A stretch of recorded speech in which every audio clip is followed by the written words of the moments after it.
in those couple of minutes? Anyone manage to resolve one of the three? So I guess the answer I'm looking for to each one of these is that there is a unique solution, there are two solutions, or there are no solutions. I don't care what the solutions are.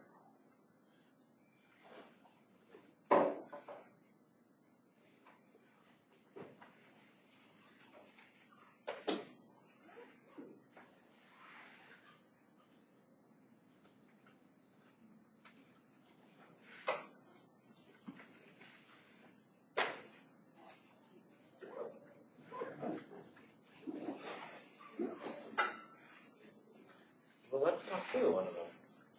So I think the right way to try to determine if there are any solutions is by trying to find them and seeing what happens. So here is a address prompt A. So I think what I'll do is I'll talk through this first one. Then I'll break you all up into options B and C. So here is a triangle problem. It is a side-side angle problem. I know two sides and the angle, not the angle between. I'm sorry, it's empty. I don't ever have a full coffee cup because I drink it too quick. Doesn't mean that I never spill my coffee. That's a lie. I spill my coffee constantly. Anyway, so whenever you see the situation and you want to use the law of sines, you should ask yourself, is there a pair consisting of a side and an angle opposite that you know? And there is, right? Here are some things you know. There is a pair that you know half of them. So you can use the law of sines to figure out the other half. So what do you wind up with? You wind up with sine of b over 10 is equal to sine of 10 degrees divided by 1. So that's like up through that line in the step-by-step of it. The next step is just to figure out what sine of b has to be. That look like we could solve that for sine of b? Yeah, of course, just cross multiply. So it sure looks like the sine of this angle b is 10 multiplied by the sine of 10 degrees. So that gets us to here. Next step, does this line say that the sine of b is bigger than 1? So we need to determine, is this thing bigger than 1? I think the best way to do that is to just get a calculator to tell me a decimal approximation. And I think you all have had your calculators in front of you for longer than I have right now, so I think some of you might have this decimal approximation. What can you tell me about that number? It is bigger than 1. Can you give me the decimal approximation just so I can write it? 1.736.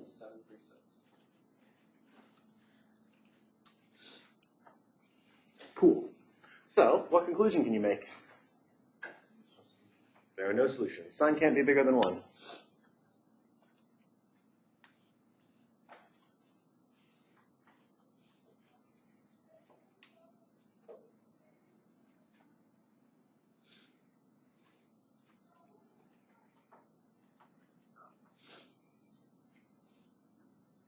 Cool.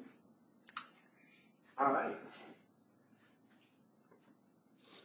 So, here is how I would like to now break you up. Address prompt B. Address prompt C. That seem fair enough? All right. Do it. And I'm not looking for what the answers are. I'm just looking for how many answers there are.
No solutions, one solutions, two solutions.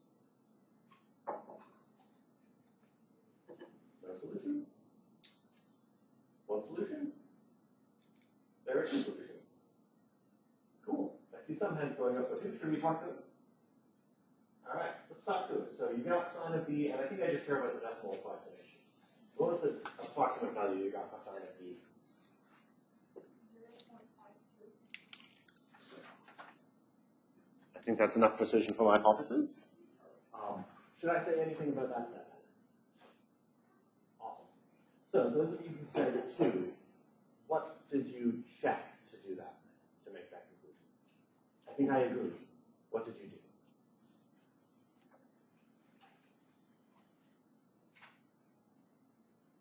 You could take b cube or obtuse. Yeah. So the next bullet point is if b is not the longest side, so I guess side 3, if this is not the longest side, then the angle b has to be acute, so there's only one solution. If this might be the longest side, then the angle might be acute, might be obtuse. Is this possibly the longest side in the triangle?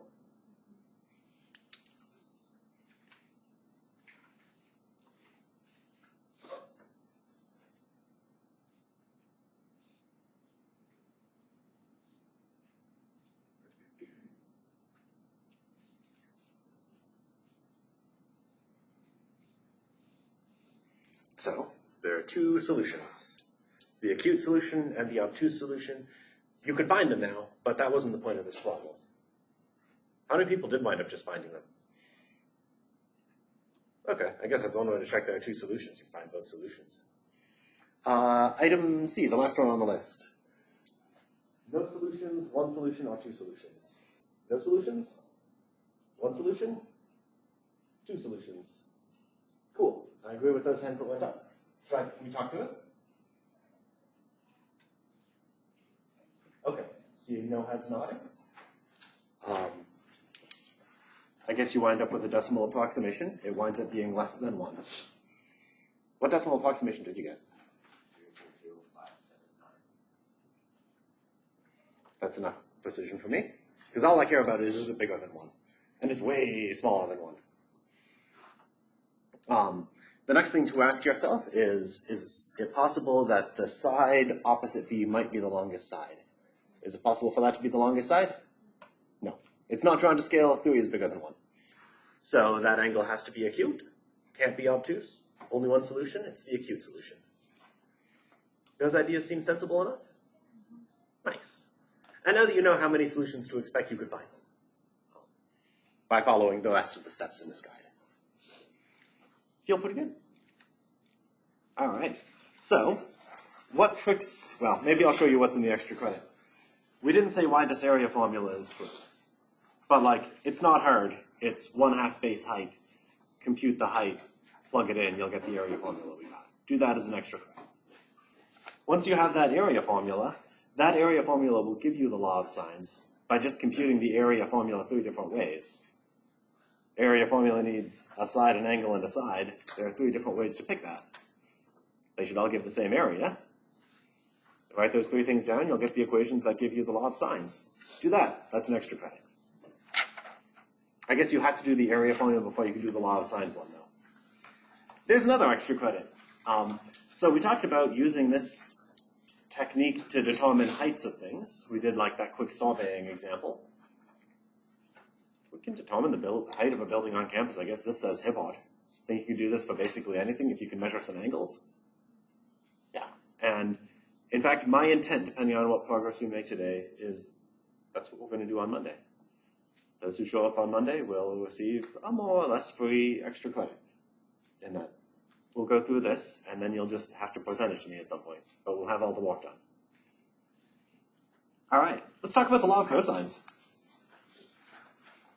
So you should think of the law of sines as being like the analog of SOHCAHTOA for non-right triangles. In that, like, if you draw a right triangle and do the law of sines and do some solving, eventually you'll capture SOHCAHTOA. It'll just happen. log cosines you should think of as being like an analog of the Pythagorean theorem. And I'll write down what the log cosine says, and then we'll convince ourselves that it is that. So let's suppose you have a triangle. Sides A and B meet at an angle of theta. Side length C is opposite the angle theta. Then C squared is equal to, well, I'll write down this much first. A squared plus B squared, and I'm putting a minus there. If you just saw A squared plus B squared, you'd say, well, that's the Pythagorean theorem. That only works for a right triangle. The law of cosines says, well, if that angle theta isn't a right angle, what's the error you're off by? And it recovers it. Minus 2 times A times B times the cosine of theta.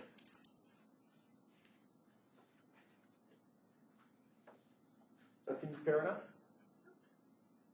And I said that this is like an analog of the Pythagorean theorem, and it looks like the Pythagorean theorem, even, right? Let's just make sure it recovers the Pythagorean theorem when you have a right angle. So let's suppose that theta is a right angle. What's the cosine of a right angle?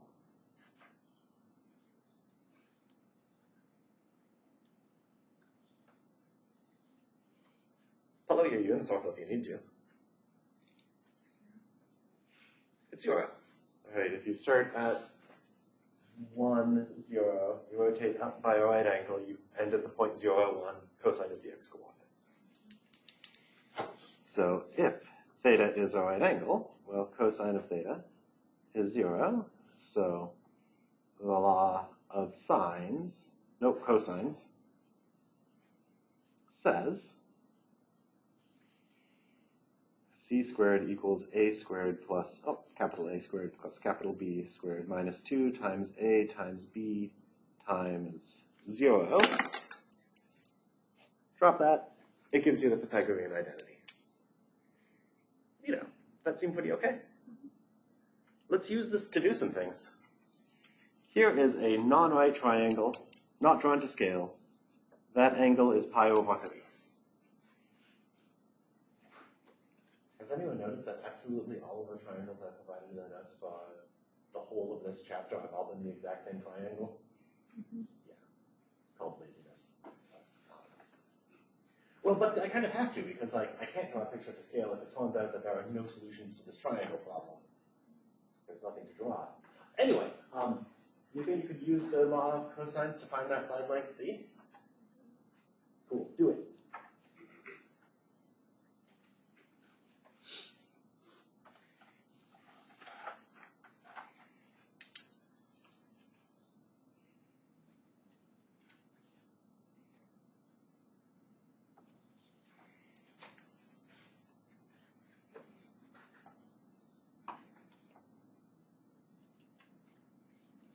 I guess I'm happy with exact values or decimal approximations as you prefer.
Cool. Once you've got C and you are reasonably confident, give me either an exact value or a decimal approximation.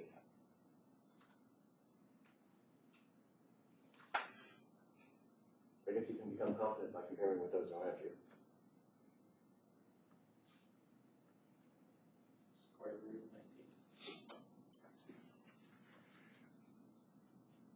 of 19. I guess I'll leave that as a colon. C equals root 19.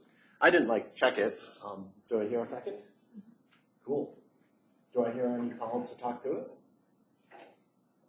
Nice. So you just write down the law of cosines. You use that. What's the cosine of pi over 3? 1/2. Oh, that's actually kind of convenient because then I guess it cancels with that too, doesn't it? And then you take the square root of both sides. Works out. So let's suppose I asked you to do even more than this. Let's suppose I also labeled these as angles A and B. Do you think we could also find those angles? Should we? Sure. Maybe I'll even, just to illustrate options, if I asked you to find the angle A, what tool would you want to use? And here I'll call it the law of sines to find A. And I'll write down the equation you'd get to do that. Let's suppose you wanted to find A, the angle A. I guess you would say sine of A over 3 is equal to the sine of pi over 3 over C, which is known to be the square root of 19. I look like you could solve it for A. Cool.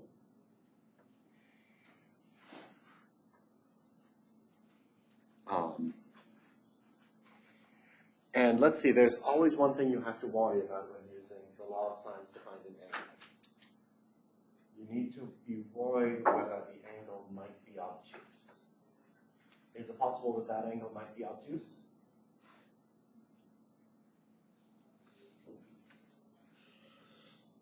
No, why not? Smaller than 90 degrees. That's true, but why is it smaller than 90 degrees? Is the side length 3 the longest side? In fact, is it the shortest side?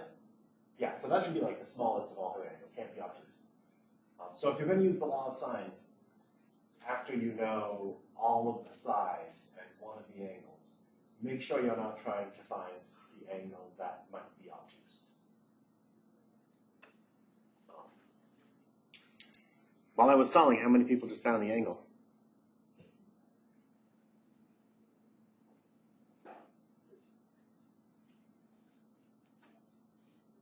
All right, we can do it. So let's see. I guess you get sine of A is equal to 3. What's the sine of pi over 3?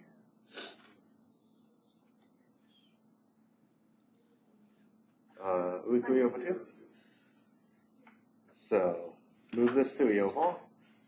Sine pi over 3 gives you a root 3 over 2, and then there's still a root 19 in the bottom.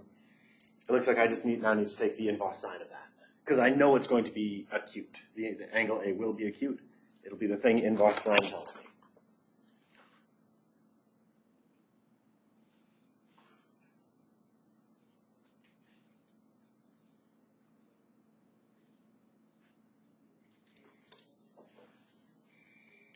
Doing so, arcsine of 2 times square root of 3 divided by,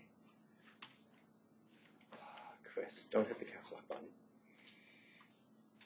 3 times the square root of 3 divided by, then I'm going to stick more parentheses down there to make sure everything's in the denominator, 2 times square root of 19. Close parentheses up. Do I want to be in radians or degrees for this problem? There's another angle given in radians, so I think radians are the way to go. About 0.64. Cool. I don't think we'll actually find B. How would you find B at this point?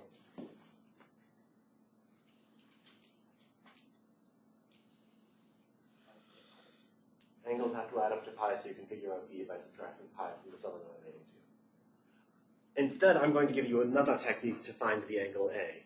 You could also use law of cosines at this point to find A. Because 3 squared must be equal to 5 squared plus c, which is root 19, squared, minus 2 times a times that side length, root 19, times the cosine of a. That look like you could solve it for the cosine of a?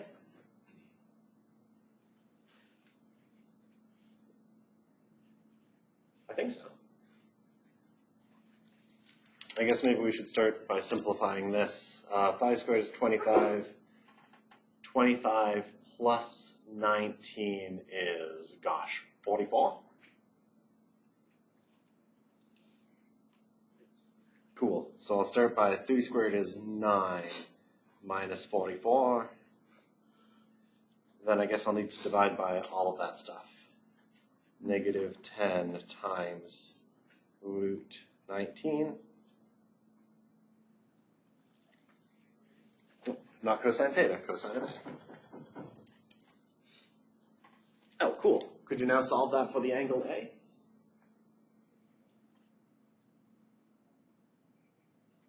And here's the advantage in doing that. If it's obtuse, inverse cosine can produce an obtuse angle.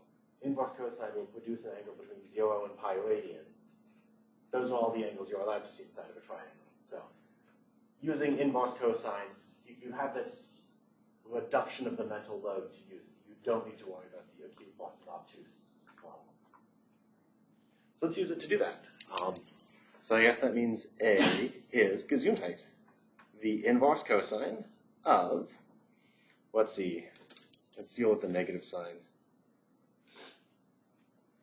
The numerator is now 44 minus 9, also known as 45.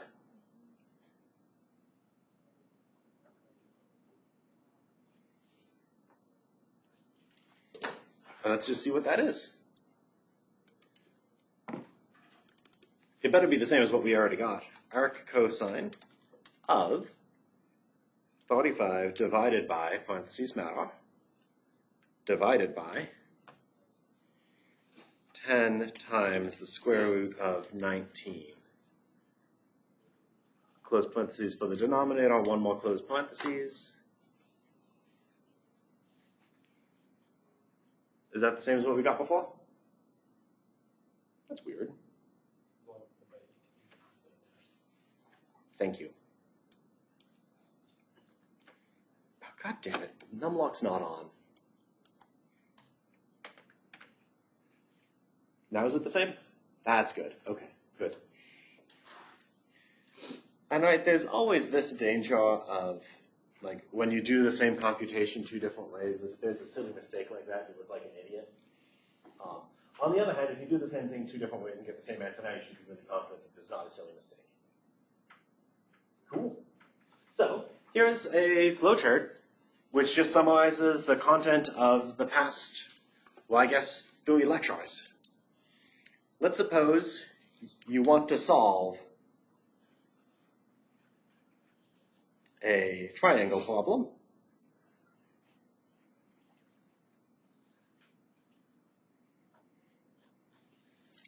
That is, let's suppose that someone tells you 3 facts about a triangle. You want to find everything about this triangle. Well, ask yourself, what 3 things do you know? Do you know all 3 angles of the triangle? If that's the case, then you're stuck.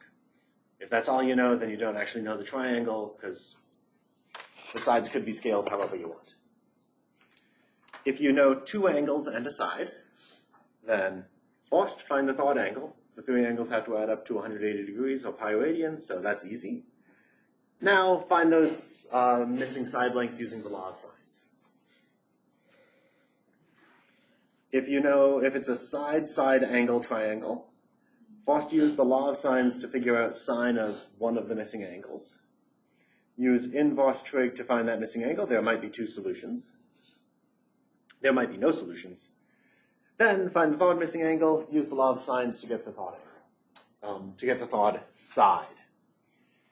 That summarizes what we did last time. If you have a side angle side triangle like this one, then do exactly what we just did.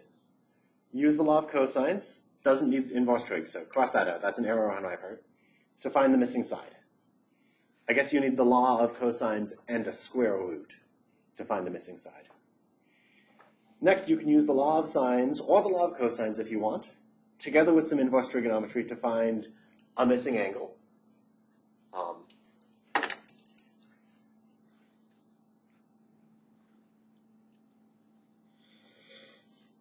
Find the angle that can't be obtuse first. I'll give you that comment because, right, the one that might be obtuse, you don't know if it's obtuse or not, so if you use inverse sign, you might get yourself into trouble. Then find the remaining angle. Angles add up to 180 degrees or pi radians, so just do that. If you have a side-side-side triangle, as we'll see on the next page, you can just use inverse cosines to find all of the angles in question. Is that all the cases? If you know 3 things about the triangle, are you definitely in one of those boxes? Yeah. Either if you know no sides, then you're screwed. If you know exactly 2 angles and a side, then you're in that box. If you know 2 sides and an angle, you're in one of those 2 boxes. If you know all 3 sides, you're in that box. Let's think about one of these side triangle problems. Here's one. Let's suppose you encounter a triangle. It has a side length of 6, a side length of 4, a side length of 3, absolutely not drawn to scale. But you can tell that already. Let's find the missing angles. And I think this is a very symmetric situation. So I think if you can find one of the angles, you can find all of them by doing the exact same thing. So I think I'll do one, and then I'll break you all up to do the others. Which one should I find? Alpha, beta, or gamma? Alpha? Beta? Gamma? Oh, okay. I wasn't expecting a preference. I'll find that one. And just in case that's the first instance of the Greek letter gamma that's appeared in this class, that's the Greek letter gamma. So, let's try to find it. So, I can use the law of cosines here. There's the side opposite gamma. So, the law of cosines says that 3 squared equals 6 squared plus 4 squared minus 2 times 6 times 4 times the cosine of gamma. Oh, closing parentheses. And I don't know, like, at this stage, if you see a Greek letter and say, like, the closest Latin approximation, and you want to call that y, I wouldn't be terribly unhappy. That looks like something we could solve for cosine of gamma? Yeah, I guess subtract this over and subtract that over. That'll give you, let's see, 9 minus 36 minus 16 is equal to negative 2 times 6 times 4 times the cosine of gamma. So far, so good. I guess we should probably figure out what that thing is on the right-hand side. It'll be negative. Well, that's actually just like right now what number that is. Say that on. Negative 48. Do I hear a second? Awesome. Now I don't have to do it myself. I appreciate it. Negative 48. And let's divide by the thing over here. What is that thing? Again, I just don't want to do it myself.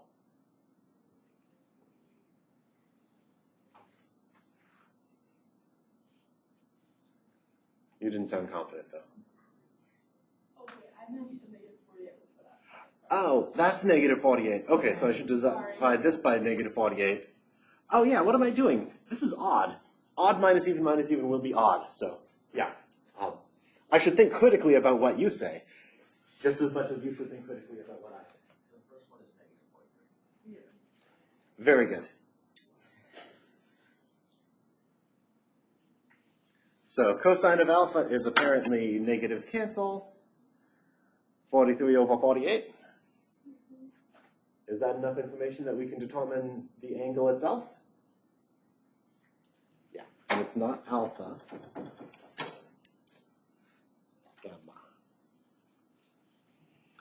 So I think gamma will be cosine inverse of this fraction.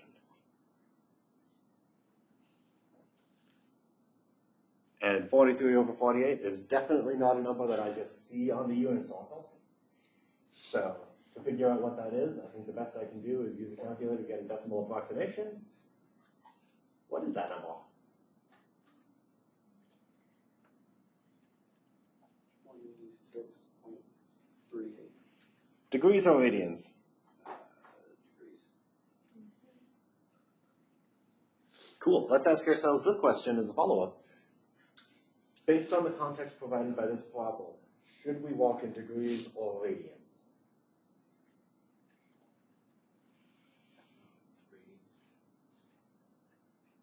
Anyone for radians? Anyone for we should walk in degrees? Anyone for the problem doesn't actually have enough context to decide? Yeah, so pick one, make it clear which one you want. I guess, would anyone rather walk in radians? Cool, tell me what this is as a radian, in radian measure.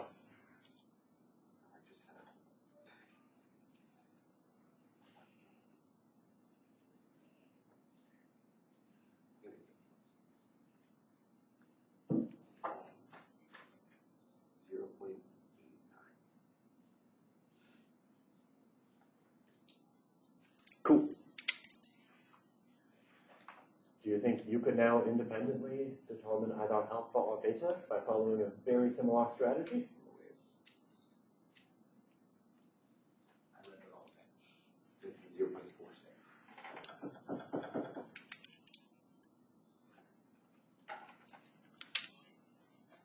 All right, so does anyone have a preference which one they would rather do? Would anyone rather compute alpha? Possibly because they already have done. Would anyone rather compute beta?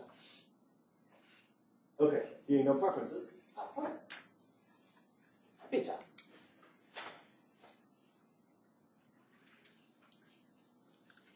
And I think I would like your answer written as beta equals inverse cosine of a fraction, and then tell me what it is approximately. And same thing with alpha.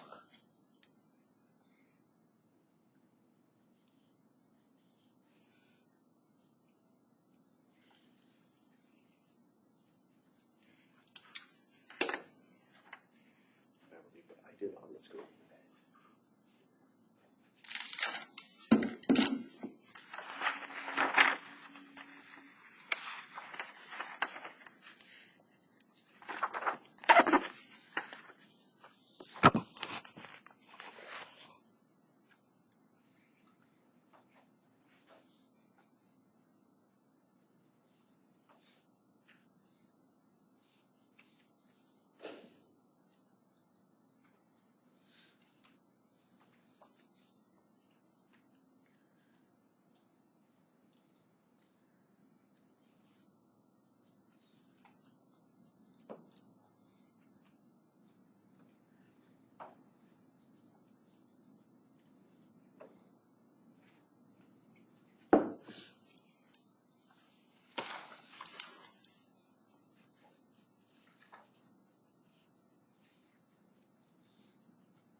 once you have an answer and you feel confident in said answer, maybe by comparing it with someone around you, tell me what that answer is.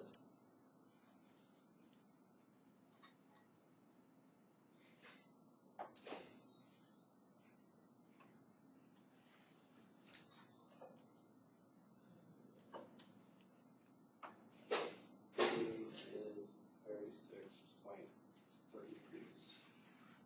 Or 0.634 radians. Say the radian again. 0.634.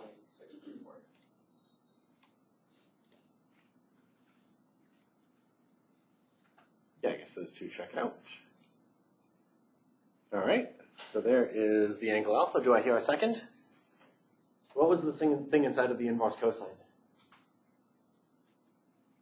29/36.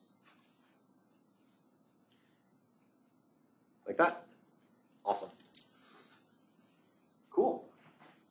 The angle of beta.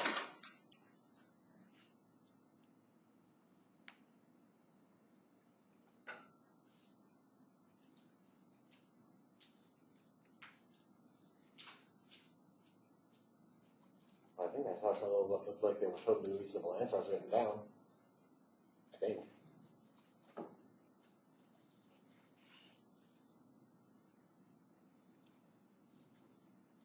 What's up? 117.3 degrees. Cool. Did you also get a radian measure? Okay. What was the thing inside of the inverse cosine? Or did you do something else? 11. Like that? Cool. People agree? Disagree? Oh, yeah, I guess it better be, yeah. This is an obtuse angle. That has to be negative. Inverse cosine of a positive will be acute. Cool. How'd those examples go? Seem okay? Let's make a quick checksum. What do these three angles have to add up to? 180 degrees. Do these three angles add up to 180 degrees? Cool. Is it maybe off by a tenth? Or is it exactly 180? If you round to the 10th place, it's exactly 180. Okay. That's a shame. I thought I rigged this example so that if you have the angles each independently rounded to the nearest tenth, you round up being off by a tenth when you add them together. I rounded them all to the nearest 10th, and that was better than the nearest number. Yeah, okay. Okay, if you round them to the nearest hundredth each, then you're off by 100? Yeah, you're off a little bit. Okay. That's a thing walking around whenever you're walking with decimal approximations, you automatically have an error. And in this case, they all canceled out and you got exactly 180 degrees. But if you got 180.1 degrees, you should still be fine. Groovy. That feel pretty good? Did anyone, when I asked you to find one of these two, instead write down the law of sines to find that missing angle? Could you have, though? Yeah, you could have. Once you start finding more things, you can use those things as you progress. Nice. So, I have two remaining examples. They're both very applied examples. Before that, I just think this is a good quote to start anything with. When you come across a fork in the road, take it. You'll need it.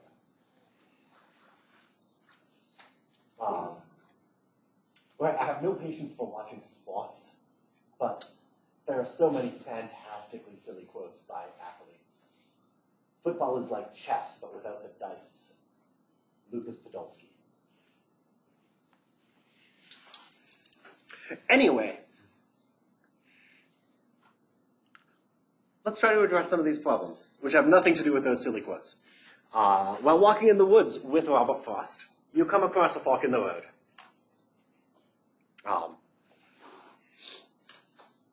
Robert Frost takes the path less traveled by, which makes all the difference.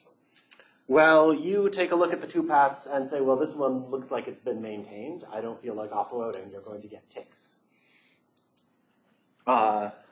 These two paths diverge at an angle of 45 degrees. You maintain a faster clip than Robert Frost, both because he's dead and trail maintenance issues.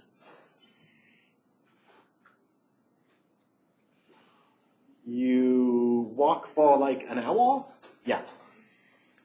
At the end of that hour, what's the distance between the two of you? I think the right way to address this problem is to start by like drawing a picture. So you're walking together, and then your paths diverge at some angle. What's the angle between your path and Robert Frost's path? 45 degrees. And let's just label the two of you as you and Robert Frost. What does the problem want you to find at the end of this hour? The distance between? So I guess like, there's what you want to know. Let's figure out what things we do know. How far have you walked in this hour? 4 miles, right? If you travel 4 miles every hour and you walk for an hour, you cover 4 miles. 4 miles. How far has Robert Frost walked in this hour? 3 miles. Oh, cool. Is there like a triangle there that you know 3 things about? Cool. So you all have copied down the triangle at this point. Let's flash back to that flowchart and decide what technique to follow. Well, no, I'm going to flash back. You need to keep looking at the triangle. Unless you have a better memory than I do. So looking at that triangle, which of these 4 buckets? 5 buckets do you fit in?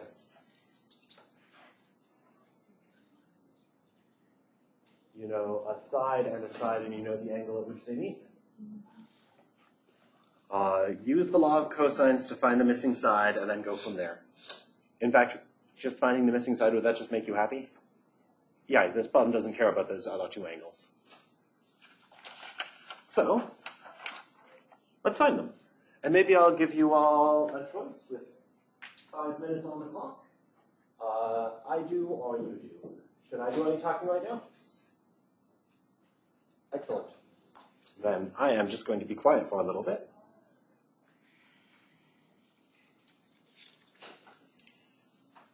Tell me, what is this distance?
Cool, what'd you get?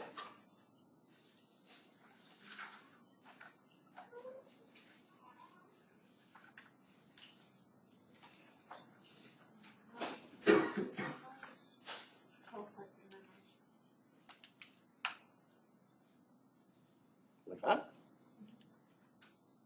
That seems high. I got root 8.02. Say louder. Root 8.02.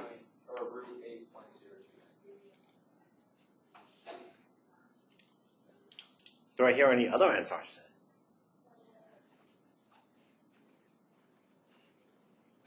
I think that's enough controversy that let's talk through it. So, what does the law of cosine say right now?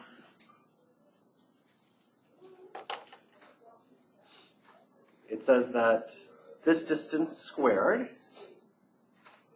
should be equal to 3 squared plus 4 squared minus 2 times 3 times 4 times the cosine of 45 degrees. So far, so good? Do we know what the cosine of 45 degrees is? Root 2 over 2? So let's see, this will be 9 squared plus, nope, just 9, plus 16 minus 2 times 3 is 6 times 4 is 24. 24 root 2 over 2 equals 25 minus 12 root 2.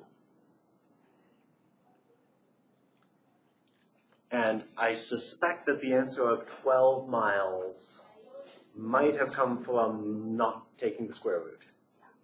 Okay, cool. Let's take the square root.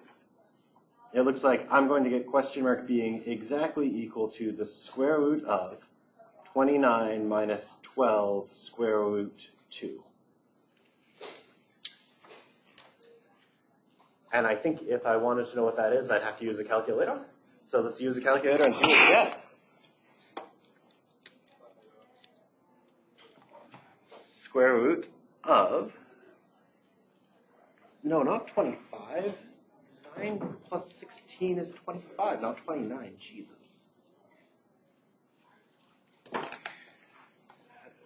25 minus 12 times the square root of 2. About 2.8-ish miles? Nice.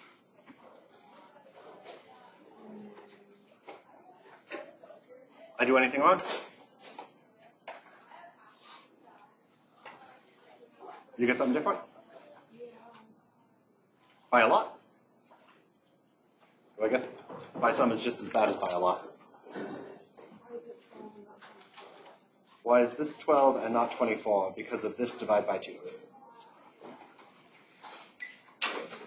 So, that might be an argument that as long as you're not getting an exact answer at the end, why not just leave that as cosine of 45 degrees and just put that into the calculator? Yeah, that's cool. Then you would see 24 cosine 45 degrees. When you did that, try what you plugged in.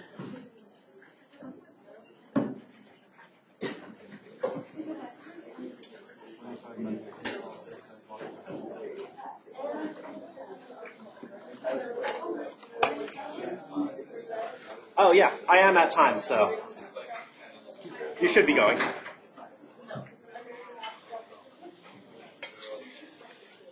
Ooh, let's see. Okay, here's a bit of bug checking that else. So 25 minus 24 times cosine of 40. So, I suspect, is that the number you had? Yeah. And then square root. You're on radians. Is this angle in radians or degrees? I don't like calculators for a reason.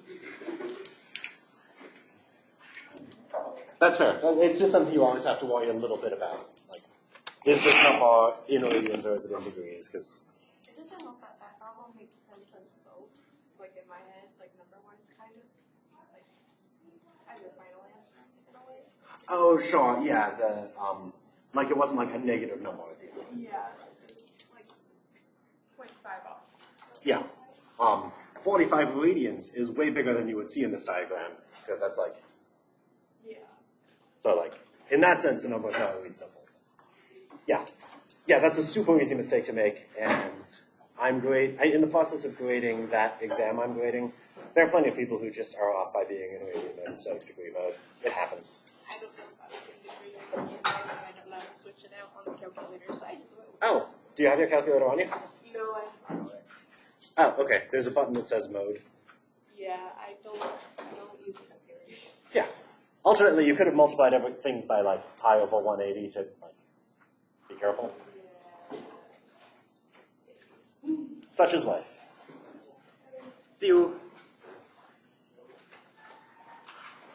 Oh, I should probably stop the recording.